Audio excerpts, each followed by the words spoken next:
Rusame reader, Crow Song, and today I will be reading to you from Black Coffee by MysterySaviour. Now, on to Act 1, Chapter 4. Are you naturally this much of a pain, or do you actually try? I'm sure I don't know what you're talking about. Russia grinned, swaying a little on the balls of his feet, gripping the bottle of vodka in his hand like it was the last good thing in the world. Of course, America knew Russia was just playing dumb, or he was already drunk. He was obviously referring to the fact that Russia always seemed to find him, never letting America contact him of his own accord. Are you sober? Russia shrugged. I'm moderately functional. Chuckling, America tilted his sunglasses down slightly, so as to give off the impression of a scrutinizing gaze without the need to see his eyes. I'll count that as a no. America loved having his shades over his eyes all the time. Not only was it so no one was able to see his eyes, which he appreciated for various reasons, he had a very sensitive response to light. Whenever he took off his shades during the day, something that rarely ever happened, he almost immediately would get a migraine from the light flooding his vision. One good side to his condition: his incredible eyesight in the dark. No amount of carrots could compare to his ability. China looked at them both quizzically, his gaze snapping quickly from one face to the other. As far as he knew, America should have never met his friends before. You two seem... China searched for the right words. Familiar with each other. Russia snickered, lifting the bottle of vodka to his lips, taking a swig before replying. Not really. We've only met once before. Twice. Don't forget about last night. Russia winked at the shorter male, fiddling with the cap of his alcoholic beverage. America's cheeks burned, and he looked away. Couldn't he hear how bad that sounded?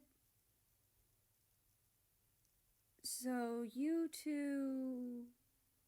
China didn't even need to finish his sentence, quickly being stopped by a very adamant America. No! No, nothing like that, he chided, shaking his head furiously. China shrugged, smirking at him slightly. Whatever you say, fairy. Glaring at him, America had decided he had had enough, and was about to stalk off. He turned and ran straight into Japan, who was giggling with a gleeful sparkle in her eye. Speaking of fairies, China-sama, we have to find you a boyfriend, American. America tilted his head, confused. What does that have to do with... Before he could finish that thought, Japan swept her arm around the room at their sea of friends, putting an arm around the taller country. Look at all those men, American, single and ready to mingle. She grinned at him mischievously.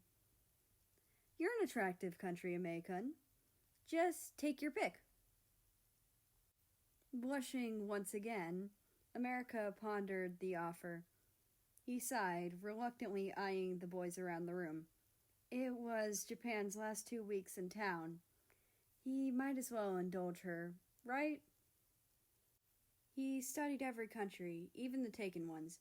He couldn't really find anyone that caught his fancy in the main group, so his gaze redirected over to China's friends. Once America landed on Russia, he stared for a split second more than he should have. But due to his friend being extremely observant, a split second was all Japan needed. She pushed her friend into the towering country, almost knocking the two of them over in the process. Some of Russia's vodka spilled onto his blue and white striped shirt as America tried to regain his footing. He was lucky Russia had such fast reflexes, even when drunk. Otherwise, they would have both probably destroyed the wooden table behind them. Thank God for those arms. Those muscly, strong, warm arms. Shit! Sorry, dude. America squeaked, trying to distract himself from his thoughts with thoughts of murdering the absolute fuck out of his best friend. So good, Russia slurred, laughing. Instead of doing the rational thing of trying to dry his shirt off with some nearby napkins, Russia decided to be the drunk he was. He pulled the item of clothing over his head and off him, exposing a set of well-toned abs with smooth red skin. America's eyes widened, probably showing an emotion akin to both arousal and horror on his face. He averted his gaze to the ground. Oh my fucking God, Japan, you are dead to me, he hissed between gritted teeth, trying to ignore his burning face and the very fit body before him. From the corner of his eye, America noticed Russia wring the shirt out, open his mouth wide, and tongue outstretched to catch any traces of vodka he could squeeze out. Despite the situation, America laughed. What on earth are you doing?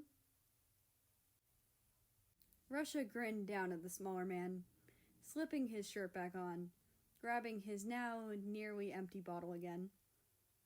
Can't waste a good vodka, May. America shivered involuntarily. Japan snickered at him, fist bumping her totally not girlfriend, South Korea. It was gonna be a long night. It was almost 1 a.m, and the party was only just coming to a close. Virtually all the guests had left at that point, all having said their goodbyes and well wishes to an extremely giddy and tipsy Japan. Only 5 countries remained: Japan, South, China, America, and Russia. Speaking of Russia, you're drunk.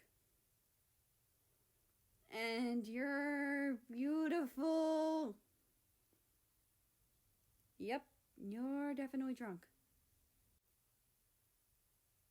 China and America seemed to be the most sober out of everyone left, the next being South.